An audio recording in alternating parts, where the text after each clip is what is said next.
All right. Good morning to those of you on the East Coast. Good morning also to those of you on the West Coast. I'm your host, Brandon Troy, also co-creator of Movers and Shakers Unlimited. Thanks so much for joining us wherever you're watching from.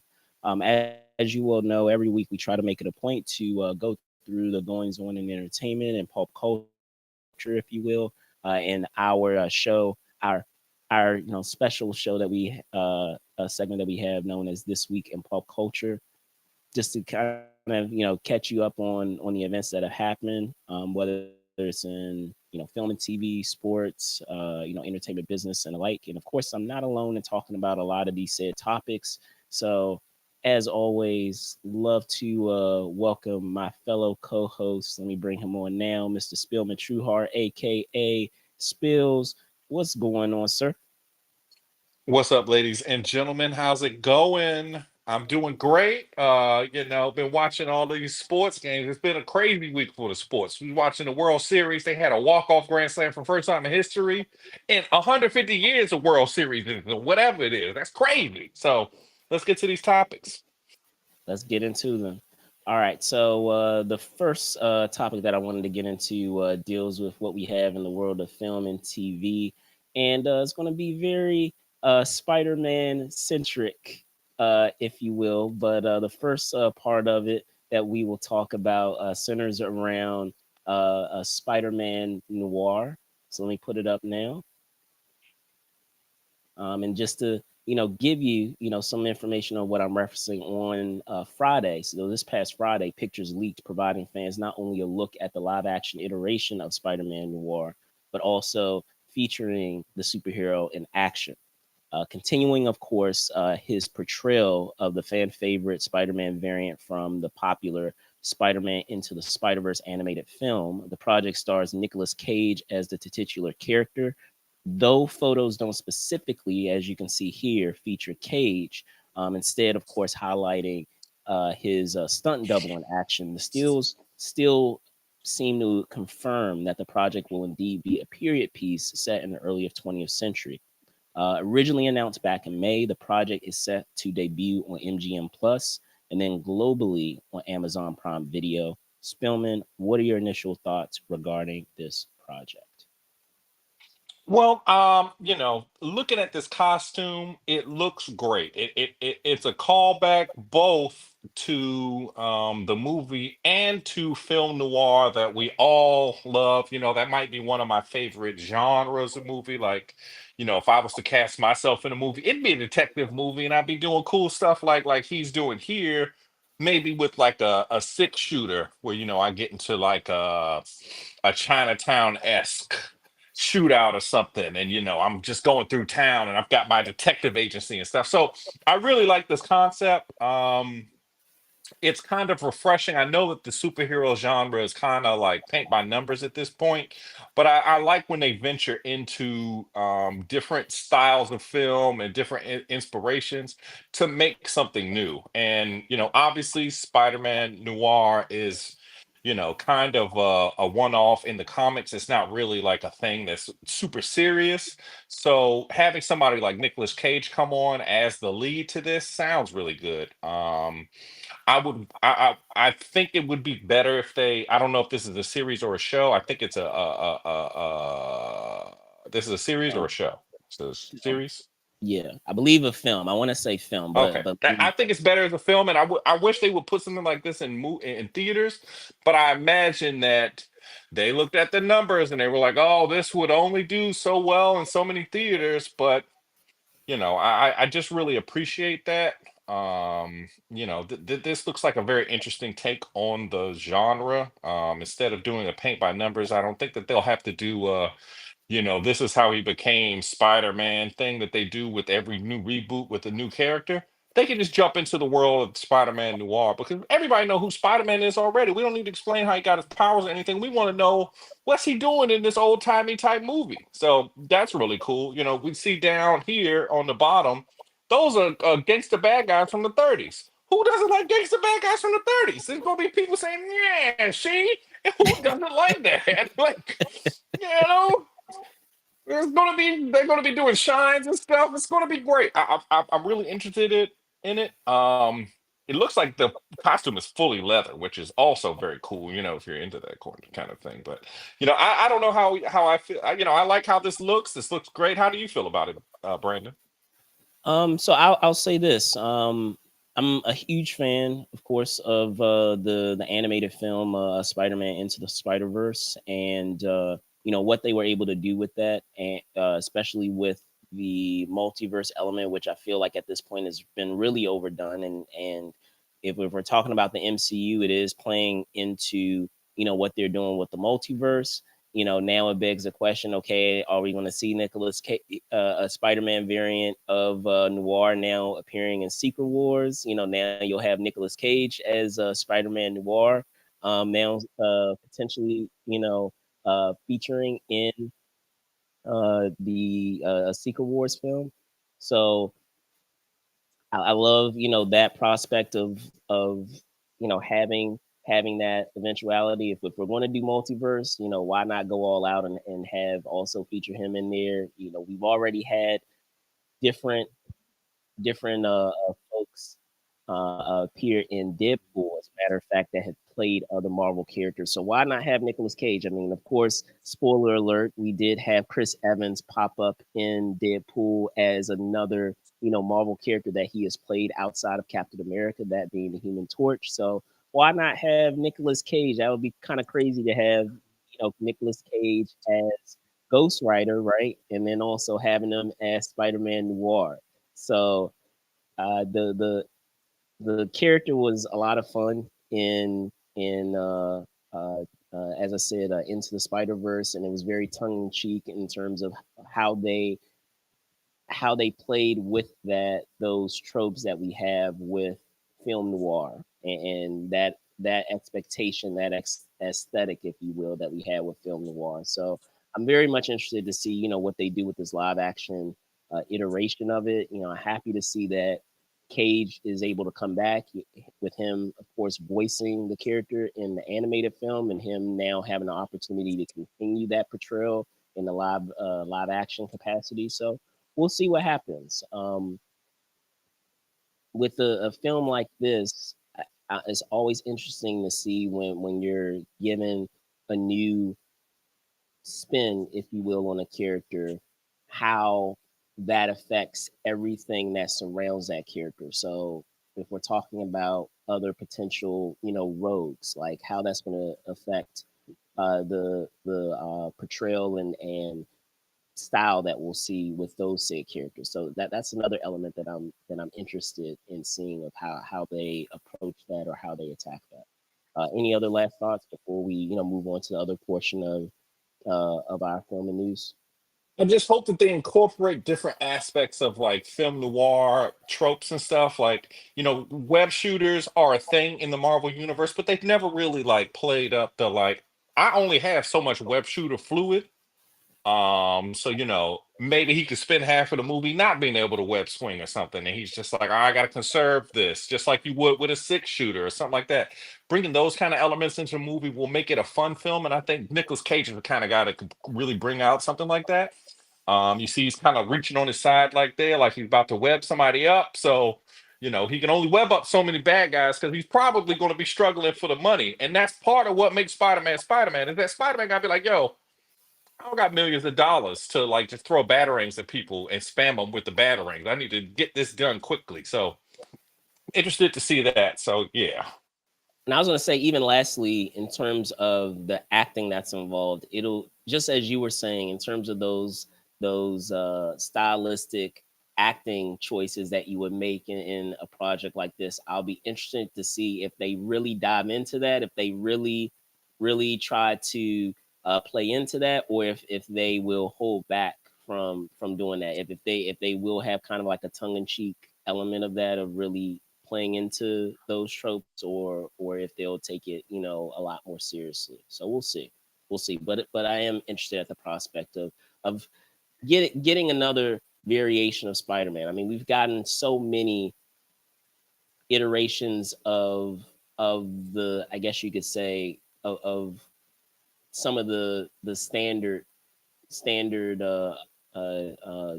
story elements when it comes to Spider-Man, of the loss, of course, of Uncle Ben and having Aunt May and all of those components. But it will be cool now to kind of put it, tilt it on its head of the setting that we have, not only in terms of time, but time of place setting, but also with style. So we'll see.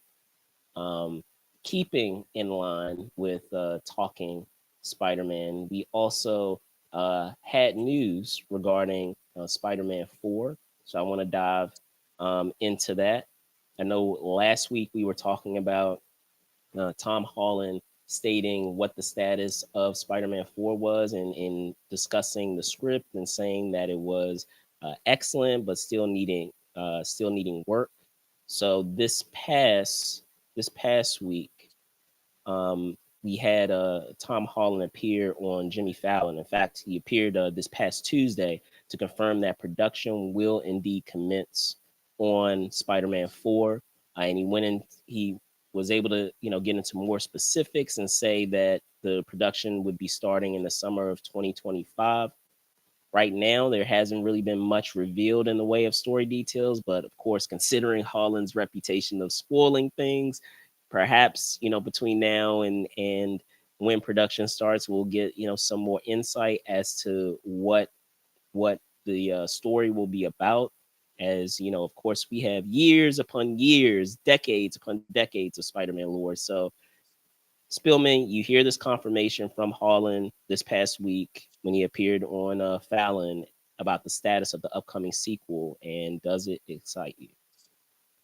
Yeah, I'm excited for this one. I feel like, Marvel movies have kind of been off of you know, Off their game, for off sure. their game. They haven't had anything that's really intrigued the people in a long time, and I think a Spider-Man 4 will definitely do that.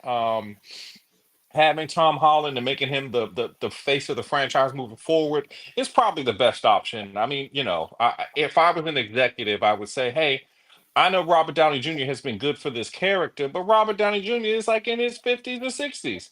Tom Holland is 22 years old. He could be Spider-Man till they start making VR headsets for the Disney Plus. So I just feel like this is a move that will continue the franchise for many years to come.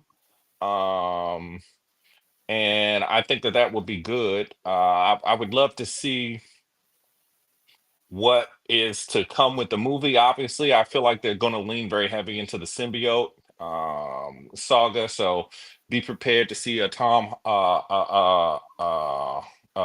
what's your boy's name that plays Holland. Venom? Oh, Um, Hardy. Tom Hardy. It'll be a Holland Hardy mix up. It'll be the two Toms, and then we'll be able to say Tom, and then they both turn and they'll do that thing that people like to see when they got the same name. Ha ha. So I'm interested in that. But we'll see what they do. um, yeah, I think it'll be good. I don't know how you feel about it. I think it's time that the Marvel, they need to get back on it. The thing that's crazy is they've taken, like, it feels like they've taken 5 years off from really making movies since Endgame. Not Endgame, but Infinity War, and they Yeah. kind of have.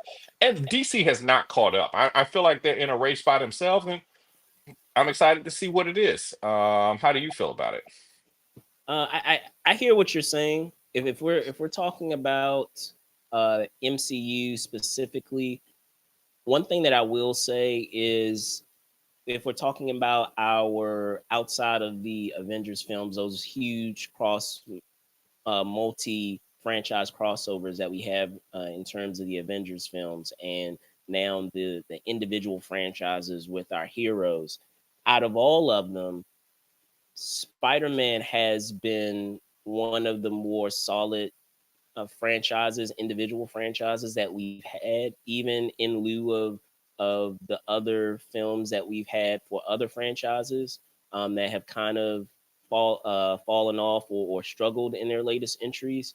And I would say a lot of that credit can go to Holland, in the fact that he seems to be very invested in this character, and making sure that the character is done right and it's not just done just for the sake of making another sequel. He seems to really care. And it's not to say that the other that your other actors that we have that are playing the other heroes don't care. Like if we're talking about Chris Hemsworth, I don't think that he doesn't care. I just feel like when we're talking about Ragnarok, Ragnarok was so widely liked that I feel like they really went to another extreme after doing Ragnarok that, oh, okay, people are really enjoying a lot of this, a lot of the humor that we're doing in this. We should really double down on that, which is how we got Love and Thunder. And I feel like with Holland, he's had an opportunity to do these do these Spider-Man films, to do a lot of these crossover films, and also observe among his contemporaries that are in the MCU with other actors what has worked and what hasn't worked. And so he seems to really be not only care but to really tr- seems to be trying to make an effort to be careful in how they continue his Spider-Man story going forward. So that's something that you definitely like to see.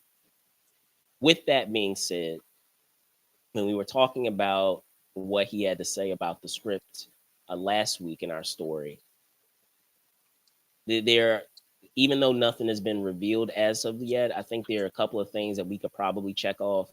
As you said, we could probably check off there's going to be some element of the symbiote, whether it's a part of the main storyline or whether it's a part of a stinger that we have at the end of the film.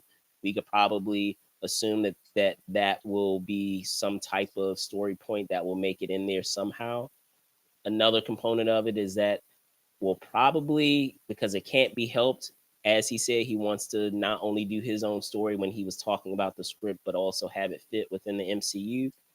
The MCU, as it stands right now, is on a course of trying to get to Secret Wars. So, in order to be able to fit into that, it's going to have to be, unfortunately, another multiverse story, more than likely, of some sort, even if it is playing a smaller part in the story or as a part of the overall story. We're going to have to check off the fact that it's going to have some multiverse element in some capacity. It's going to have to deal with the symbiote more than likely in some capacity. So that begs the question, if we need to check off those things, who is a villain that might be able to potentially fit in that type of story? So I'm curious for you. Maybe there's some that come to mind, maybe for you, Spillman, or even for you guys out there. You can let us know in the comments too. Are there some villains that you guys perceive might be able to fit into a story like that would require another multiverse element in the story and also involve the symbiote? Because right now we don't. And mind you, I still haven't seen the latest Venom film, so there may be some theories that you guys have out there of how they're bridging that gap to make that happen, that I'm not aware of. But it still, even if there is, it seems like it would be kind of fast to be able to try to accomplish that in just a stinger. There would likely need to be something else, maybe in the upcoming Spider-Man film, to kind of bridge that gap to have it make sense and not have it seem rushed. What do you think, Scum? Um, Honestly, I think that I wish that they would go less to the multiverse type of movie and did just a Spider-Man expose, and then because like I hope that they do more the 1980 Secret Wars rather than the 2020, I think it was 2010 Secret Wars, where instead of, but I feel like they're going to do the 2010s because they've already introduced Doctor Doom as a person from this universe, and it's all convoluted in that way. I would hope that they did it the other way, where it was a Beyonder type character, and then the Beyonder was controlling things and made the battle world, as it were, instead 2015, Bob. of 2015. Yes, yes, ladies and gentlemen.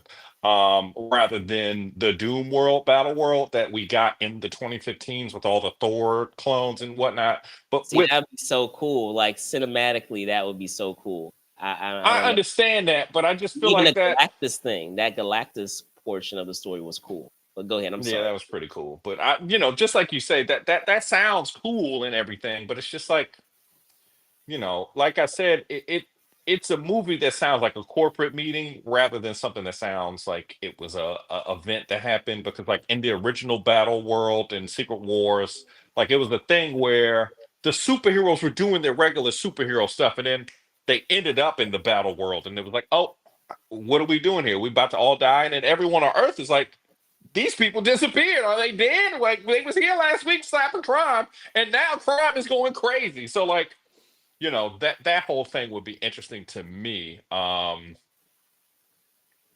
they're treating these movies more and more like mini-series comic books, where you have to read this comic book and read this comic book and this comic book to understand the arc. You can't just read even the mini-series issues. You got to read the mini-series issues on top of the four things. And that's how you make money. I get that's how you make money, but it's very convoluted, and it can get overwhelming at times for No, sure. I get it. No, and that's a great point you make because in speaking of what you're talking about, we definitely have an element of that happening now.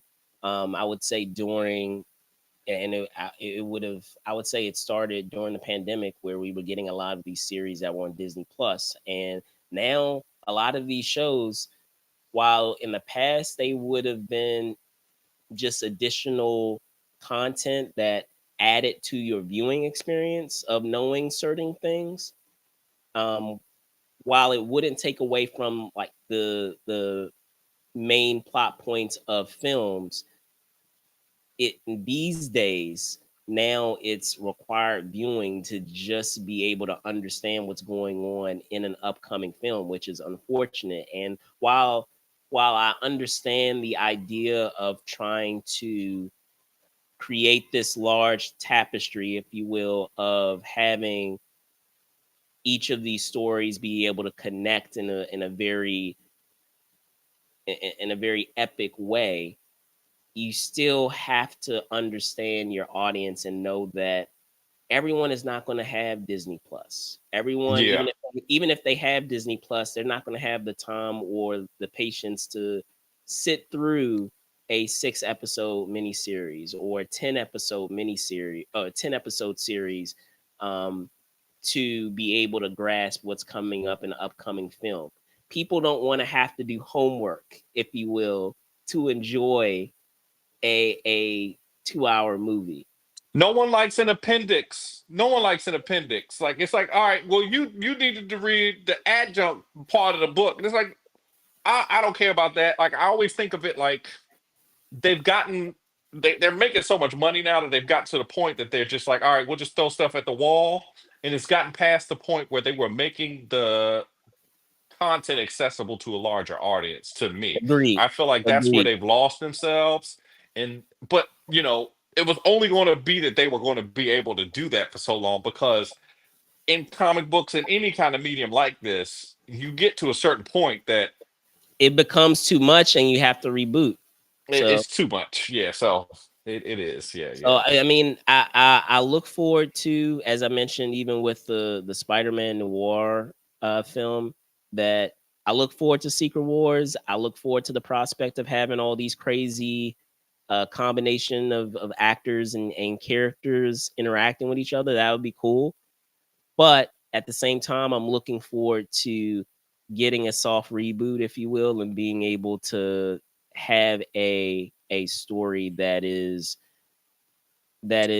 more accessible, as you said, to be able to follow what's going on. Because right now it's starting to burst at the seams in terms of all these various characters and having to remember that this happened here in this series, or oh, this character was a supporting character from this series, and now they're popping up in this series. Like, who is that character? Oh, right, they were in episode 2 of this series for like 10 minutes, and now they're popping up and we're supposed to know who they are.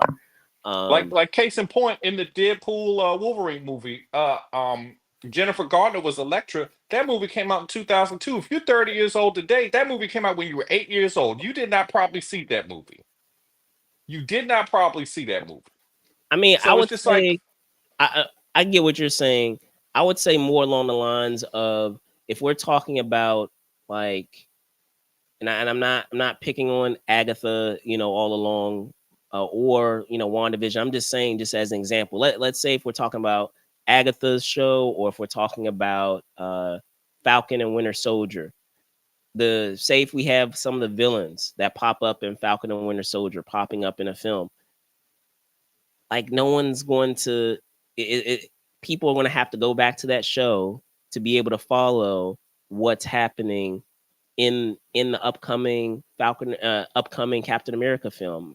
I mean, even in the trailer, there is a character that appears in Falcon and Winter Soldier, the series, that is featured. It appears to be a character in the upcoming film. So hopefully, in terms of how the film is executed, that they're able to briefly catch people up as to who that character is or what they're about or what their background is. Because if you didn't watch the series and they're not able to do that, it's going to be very confusing for people as to who that character is. I don't know if you know who I'm talking there's about, no but editor's notes in the movies. That's the other thing too. Is as you read the books, there's an editor's note. They'll be like, this person was last in, like you said, X movie from X series when we saw them, but you don't get that reader's note in the movie. So it's kind of like you're missing. Like it's hard to bring that element of comic books into cinema because there's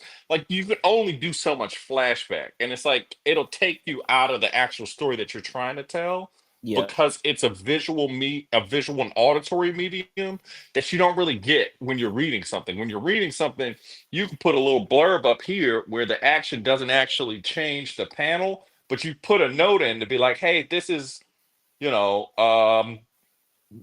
the thing from Fantastic Four. He's a clobberer man, and you could get that information. And they don't have that ability. So I totally agree with you on that. for sure, for sure. But all right, that's going to do what we were talking about with film and TV. We're going to switch gears to the world of sports, and we'll do that by showing what we have in the background. Because as you know, typically when we're talking about our main story, our background that we utilize deals with our main event story, if you will. And so, in talking about our sports segment of this show, I'll start first. Well, I'll start us off by saying that I'm happy to say that basketball is in full swing, as the NBA kicked off its season this week, and man, there are quite a bit of stories to dive into. So, Spills, shall we get started? Oh yeah, let's get to it, baby. I'm so excited. I'm so happy. We are here, ladies and gentlemen. And you know, I know that there's not much that Brandon can say about this. So go ahead and you Oh, there intro a is little quite bit a of bit it. I can say, That's but that's right.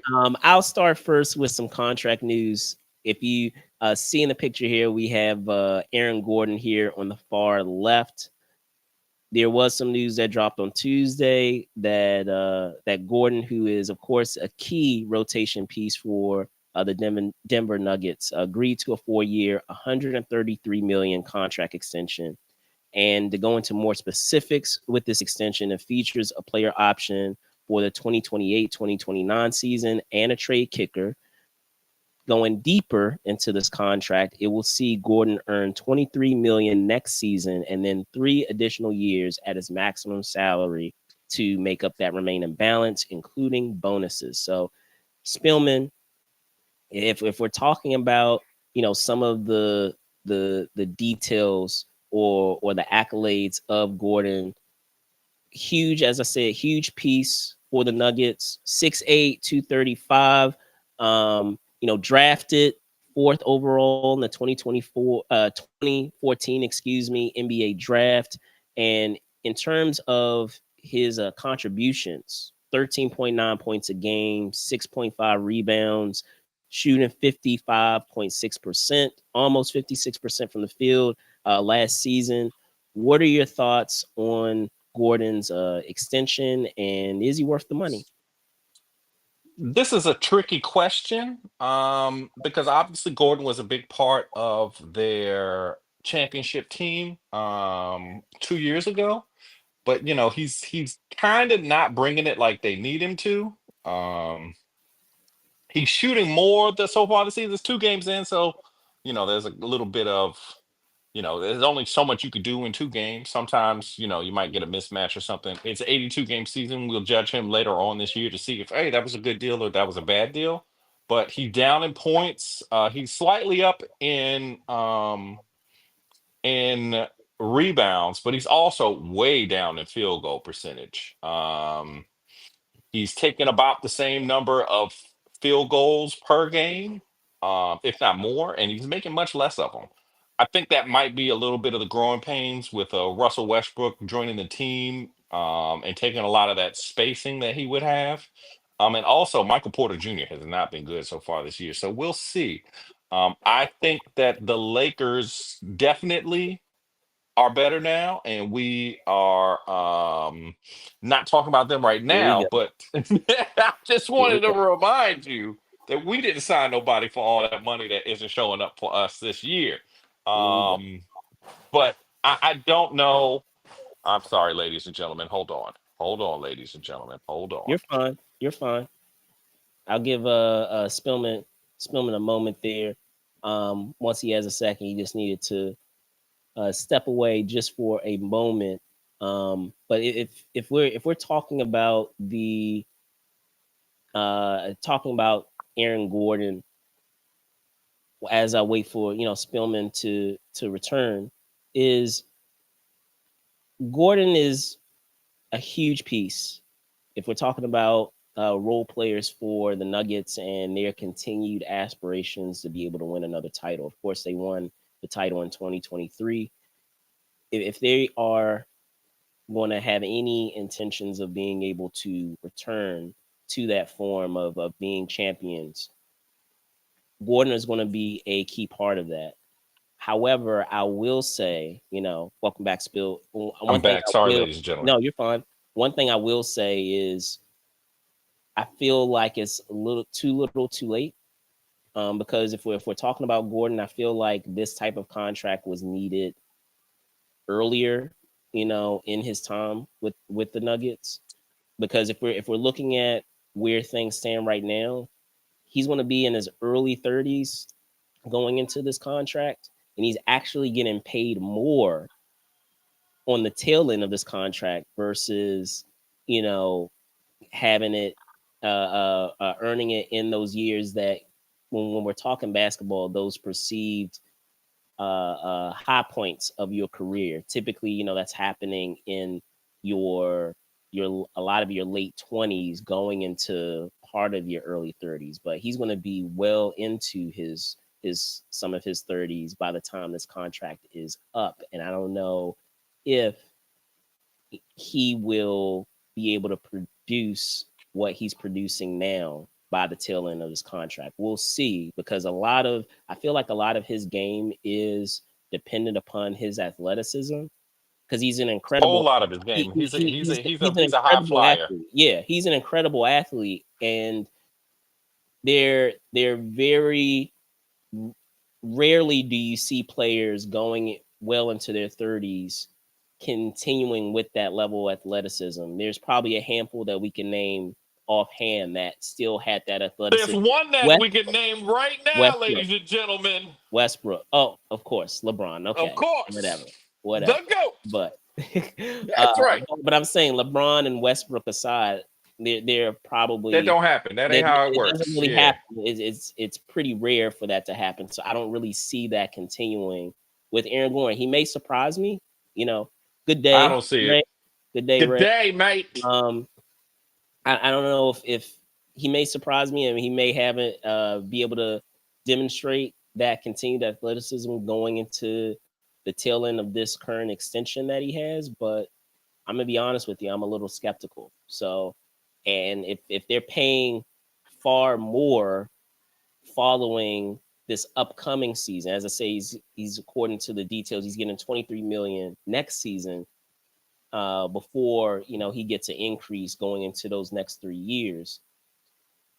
I feel like they're going to regret this on the tail end of his career. And it's not a slight against Aaron Gordon, because I think Aaron Gordon has been an incredible piece for the Nuggets. I just feel like he unfortunately is getting, they're appreciating him after the fact of the time that he should have gotten this type of contract.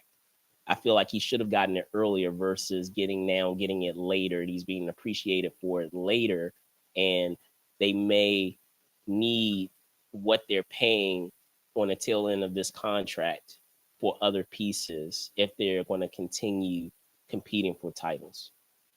But I will say the last thing before we go on to the next thing. This Yes, is a new money deal. So the deals that will be coming in the future will be much higher than this. So I that's fair. imagine that That's fair. they may That's have, fair. because this is that new money deal where That's we fair. talking about billions, like maybe the salary cap might be $750 million. That's So fair. it might get to That's the fair. point that we're like, hey, what's 60?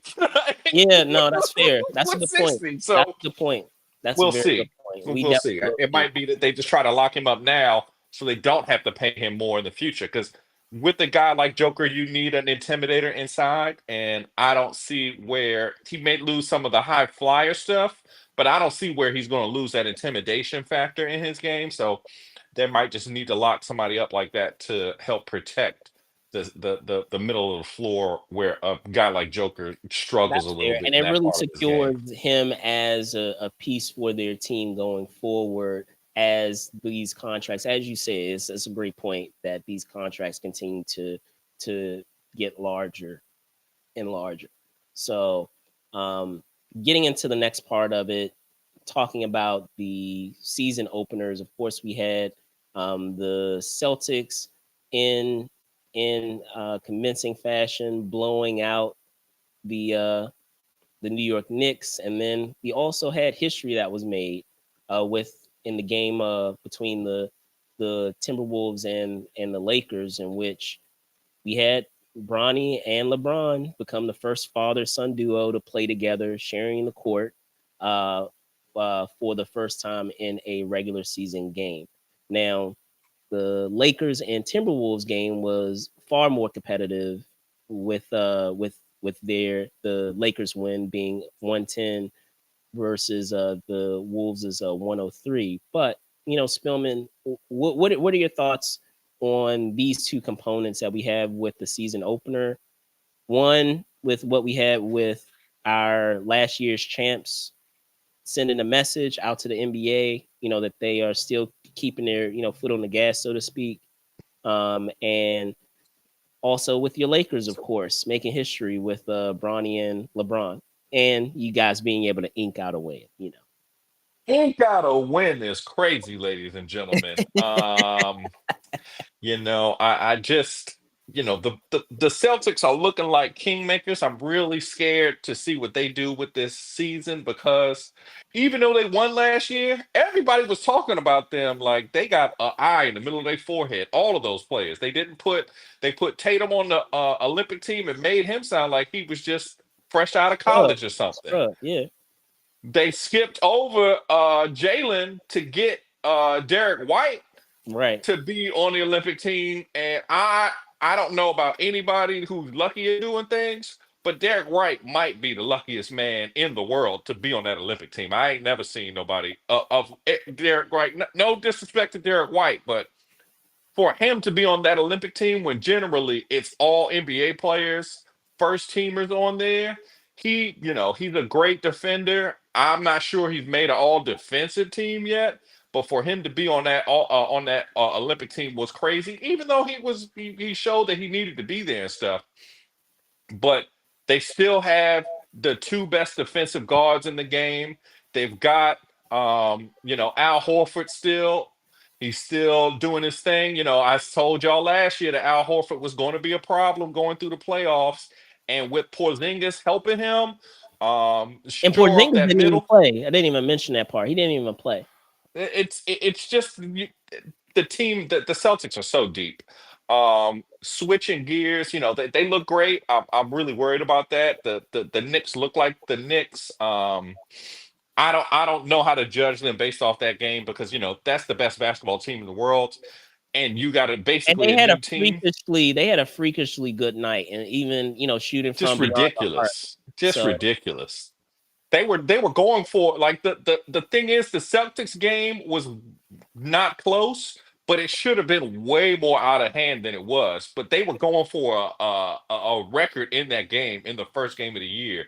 They were just hoisting them things. So, like you say, that's just crazy. But moving on to the Lakers, I feel like people were complaining about JJ being a new coach and everything, but JJ seems to, like, sometimes a coach changes things, changing offensive scheme and everything. So seeing what JJ has done to push Anthony Davis to the forefront has been really incredible. I feel like also having Bronny on the team, even though people have poo-pooed that idea and said, "Oh, he was bad for the team," I feel like it's changed LeBron's outlook on the game, and he's just letting the game come to him in ways that makes the team better. Instead of him being the guy that the offense has to run through, and he's still trying to score 40,000 points all time and everything, he's not focused on that stuff anymore. He's okay with giving Anthony Davis the reins and it being an inside out game instead of an outside in game that it was the last couple of years with the Lakers. So to me, I feel like the changes that they've made have made for a better team. And they're also leading the NBA in record. We're 3-0, undefeated 3-0, ladies and gentlemen. I don't know about you, but Brandon has not been able to talk about the fact that the Lakers are undefeated. oh, we're gonna dive into that. Don't worry. Undefeated. I just wanted to get the season openers out the way, and I'll comment on The those real season's quick. open. We are winning this I'm season, ladies and I'm gonna gentlemen. comment on those real quick, and then we'll address what you're talking about, Mr. Spillman. So Uh-huh. in talking about the season openers, when we're talking about the Celtics, so oftentimes I feel like people believe that they were going to be one hit wonders, where they would have that type of they would be able to win the title, and that would be it. We wouldn't hear from them again. And also something that is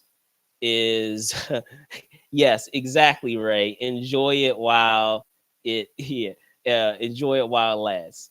But and continuing on with the Celtics, a lot of times when we have these season openers with last year's champions, especially when they are having their celebration, they're caught up in the moment of you're caught up in the moment of last year's win, and they, let's be honest, a lot of times they take their foot off the gas, and it's not unheard of that last year's champions, when they have that first game, they lose the season opener because they're so caught up in the pageantry of celebrating last year's championship and celebrating that in the season opener, that they don't really focus their attentions on the game at hand that they have in the season opener. So good on the Celtics to kind of break that mold that we see a lot of times. But as you said, Spillman, there are so many things motivating them this year, to the detriment of the NBA, I might add. There have been folks that have kind of, as you said poo-pooed the Celtics. There have been folks that have poo-pooed their overall championship. Just like people talk about the what is it, in the bubble championship with your Lakers.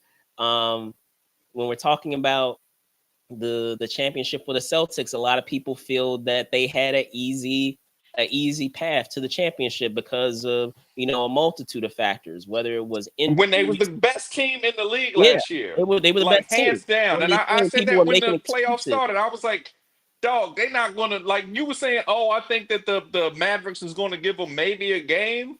I was like, I don't see how the Mavericks have any chance of staying in the gym with these guys. Like But I'm and just it saying, like what showed. a lot of It's people just were like, saying is that the overall consensus that a lot of people were making is that, oh, they had an easy path to the championship because of these injuries and not facing up or matching up with this team.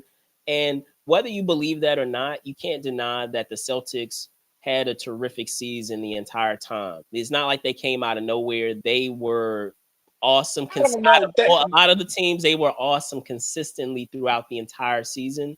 And it's because, as you said, they're so deep. They have so many pieces to work with on that team, and everyone knows what their role is, and they are a unit. It's not like, you have a lot of divas on that team. You have terrific players on that team. You have all NBA players on that team, but even the role players are great in their roles for that team. And to your credit, in talking about the USA basketball situation, a lot of people can, and don't get me wrong, I'm a Warriors fan, because I'm gonna get into this too. I'm gonna talk about my Warriors, but I will say this: a lot of people are going to be really upset with Steve Kerr this season, because Steve Kerr is going to be to blame for a lot of the damage that the Celtics are going to do this year, because of what transpired with Jason Tatum, and him being, included in the rotation of that team when they were playing, about the disrespect show to Brown. That Like was crazy that's that they didn't pick crazy to Brown up. me.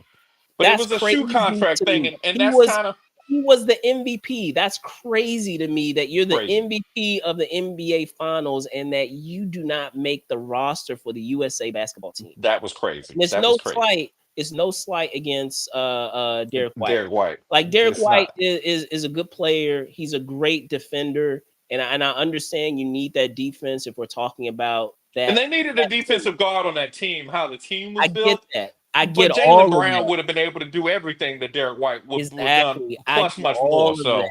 But you cannot tell me that it's they're right that there. he That's the could not. chip. The chip is right there. It's I'm a just saying, Dorito. I don't understand it.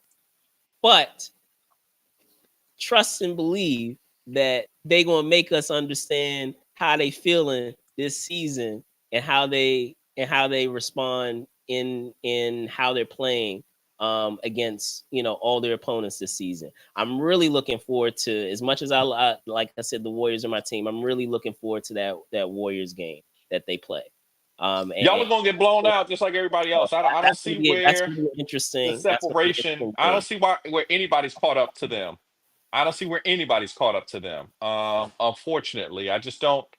I don't see it. I don't see it. I hear you. That's going to be nice. I heard Steve Kerr say some nice things about that. He had this the deepest team he ever had, which is a lie. Which is a lie.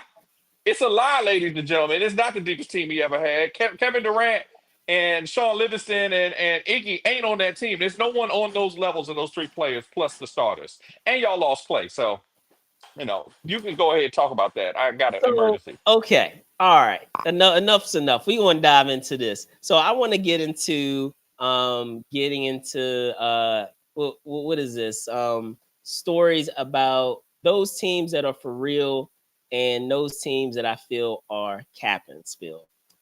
So let's dive into we can dive into our two teams, because we're going to be biased, with my Warriors and with your Lakers, but I also want to dive into a couple of two teams, one that won it not this past year but the year before.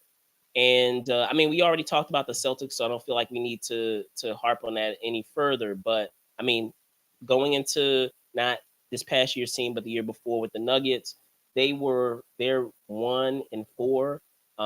Your Lakers are 3-0. My Warriors are 2-0.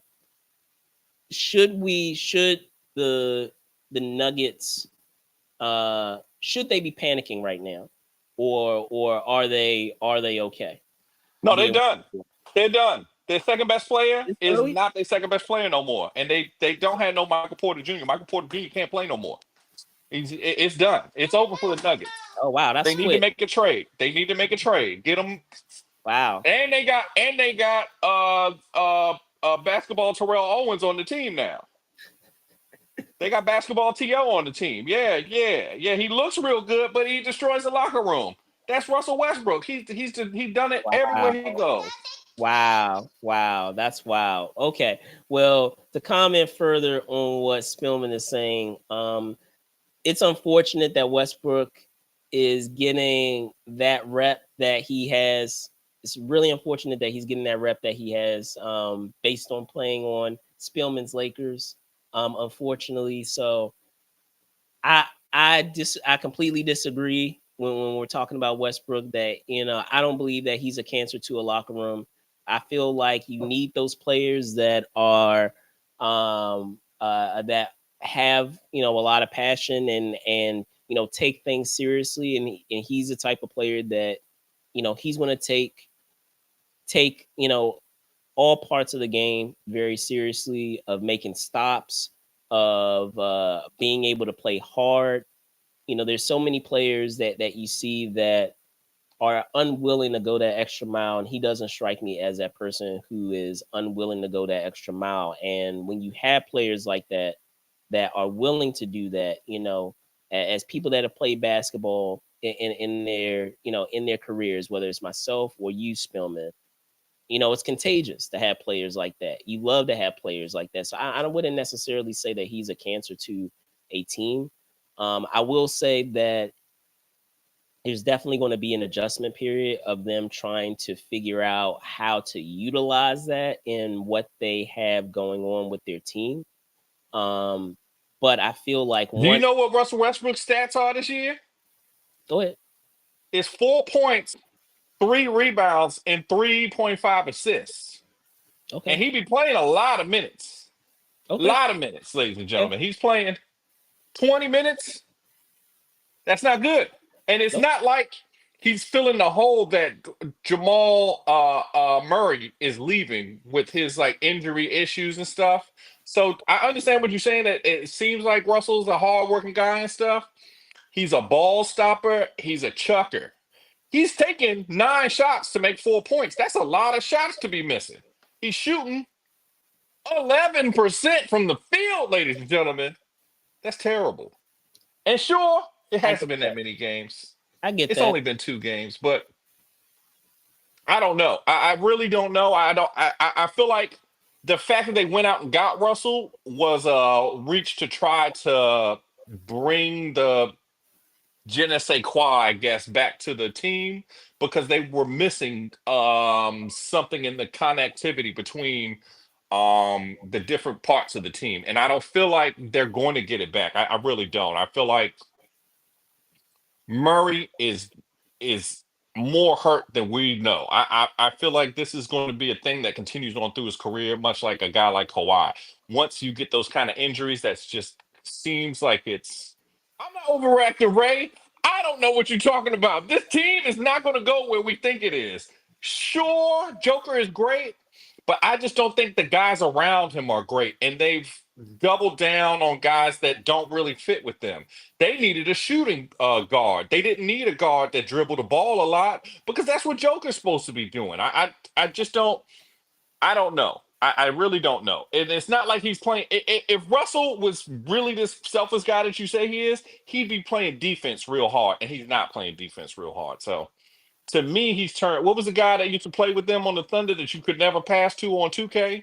He was the shooting guard for the Thunder when Oh, you talking about not James Harden? not Harden, the other guy, the guy that you could not pass to on 2K. You wouldn't even push that circle button on 2K. Oh Or man. B, if you are on, you know who I'm talking about. He's a great defender. He I was know. a great defender, Yeah, yeah. but I can't think of the name right now. And I you know. couldn't put Yeah. him in the game. You could not put him in the game. Like Not saying correct, by the way. I know I said 1-3. It's actually worse than that. It's 0-2. Actually, gentlemen. terrible. That's Ladies terrible. and gentlemen, it's 0-2. Their You record. don't have no MVP and lose the first 2 games of the year. That's not how it's supposed to go. It's just You're that supposed to. their preseason was so appalling that that I ended up including some of those last couple of preseason games to their regular Yeah. season. But I don't know. I still feel like it's early days, and while I don't believe they're going to win a title, I do believe that they will figure out how to utilize Westbrook effectively. And when they That do, coach is gonna get fired, ladies and gentlemen. He's gonna lose his job. no, I'll say it now. I feel like they will figure out how to use Westbrook, and when they do, they will be a force to be reckoned with. Um, as I said, I don't believe that they're going to win the title, but I do believe that they're going to make a lot of noise, and that it's going to be an interesting dynamic that they have by having Westbrook in there for the better in the long term versus what we're seeing right now in the short term. Now, going into my Warriors and your Lakers, I don't know. Like when we're talking about the Lakers, and congratulations to them, by the way, that they Did you congratulations see to the them, game by the way. last night Hold on, with hold Bron? on. Ha ha. Congratulations to them, by the way, for being 3-0. Good for you all, and good for you that finally Anthony Davis is taking the keys to that franchise because so long he's been riding the coattails of what is it of It's LeBron James. 79, right? It's 79 games left. We're 3-0. 79 games left, not 80. 79 games left. We're 3-0, undefeated. Remember that. But I'm just saying, good on them that Anthony Davis is now being willingly taking the lead of taking the keys of that team and having the offense be run through him and taking that mantle of taking over the team and being that team, being the lead for that team. Because at some point, LeBron is not going to be playing, in his 80s. He's going to We have to don't know when be. that's going to happen. I don't know when it's going to happen. The man just scored 17 points in a row to put us back up But over can the we other both team. So agree? But can we both agree that he was deferring to LeBron, and it's about time for him to actually take the lead and to take the it key. was, and I think the offense was kind of iffy, and that's why we needed a new coach. That's why they went out and got JJ. And think So about how okay, so unselfish that we can LeBron agree is on. to get a coach that will put Anthony Davis in front of him. So that we can agree on. So again, I'm going to get into my next point. While I Mhm. think that is great that you guys are 3-0, while I think that is great that AD is now taking the keys, I don't see it lasting long term. Mm. Yeah, AD had a terrific season. He was durable for once last season. I don't think he's going to have a repeat of that this season. I believe that he's going to be out for a certain number of games, and as someone who they're relying on to lead that team and to have the offense run through them, that's going to be a huge problem for your team, and it's going to go right back to the way it was of LeBron having to carry that team, being the oldest player in the NBA, I might add, trying to drag the team to be able to even make the play in, and we're gonna be right back where we started. So we'll see. I don't know. I'm feeling some cap energy from the Lakers right now. I don't think that's going to be a long-term thing.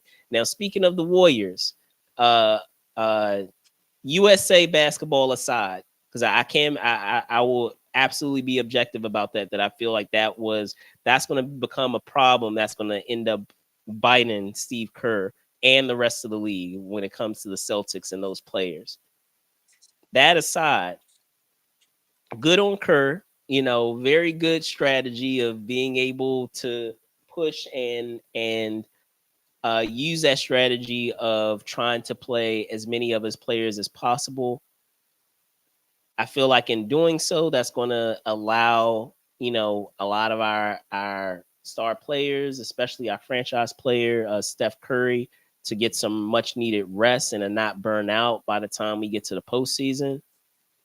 So that's going to allow them to be able to stretch a lot of the players that we have. And surprisingly, we actually have like 5 players that average double figures currently as it stands with that team. So, I have uh uh I'm positive in terms of what I'm seeing with the team, and it will be interesting going forward where they land, because I think that they will. While I'm not gonna get crazy and say they're gonna win a title, I think they're gonna surprise a lot of people this year of what they're capable of this season.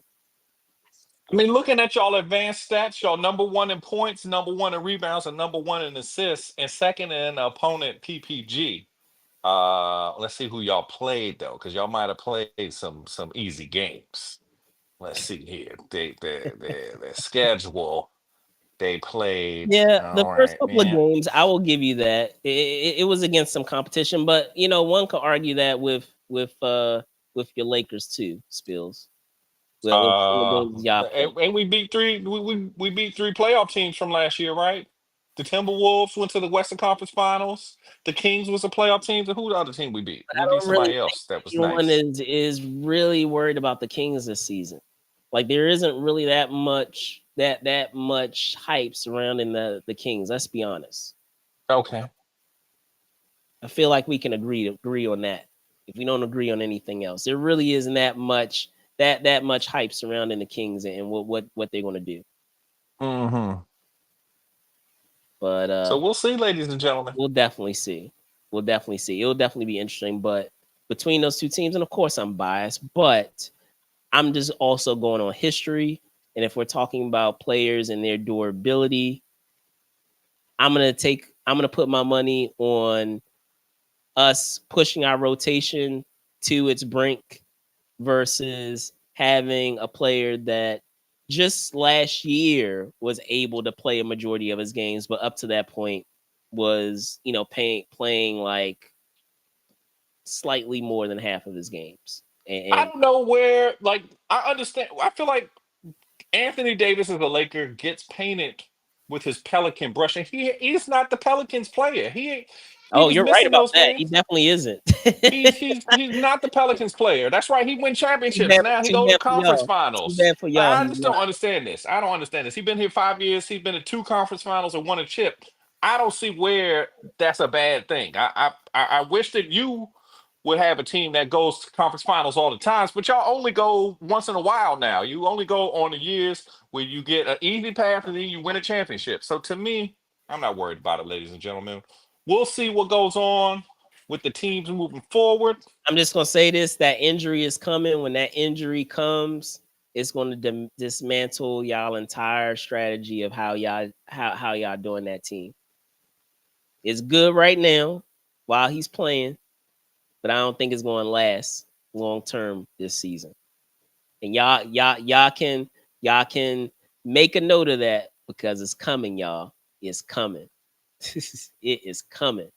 But that's gonna do it for this week's show of This Week in Pop Culture. Stop. I'm almost done. I'm I about to want to stop. thank you guys so much. Of course, we're doing a live show, so anything can happen during Anything can a happen, live ladies and show. gentlemen. And So fatherhood is a 24/7 job. it It is does not indeed. stop. And to Spillman's credit, he is awesome at being able to manage both. So I appreciate it. But I'm gonna punt it over to you, Spills. Can you tell folks where they can find you, man? That's right, ladies and gentlemen. You can find me at Truly Spill on Instagram. We could catch back up. Oh, sorry. Go ahead, man. Yeah, there you go. Sorry about that. All kinds of sports stuff. So, check us out. Make sure you give us some love. So, check me out this time next week, maybe. All right, cool. So, as always, want to thank Spillman for coming on board and talking about a lot of the stories that we had here on the show.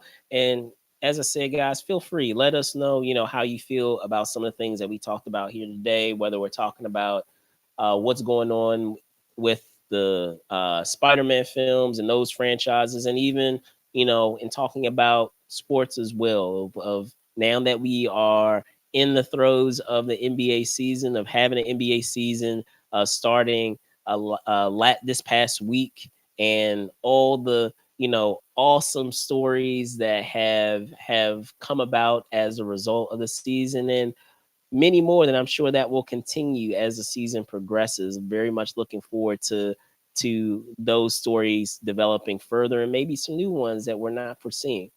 But being that as it may, you can find me at Brandon Troy ENT on X, and of course Brandon Troy _ENT on Instagram. I want to thank you guys so much for watching. Be safe out there, and see y'all soon, guys. That's right, Peace. ladies and gentlemen. Peace out. See you next week. See you next week. And also, we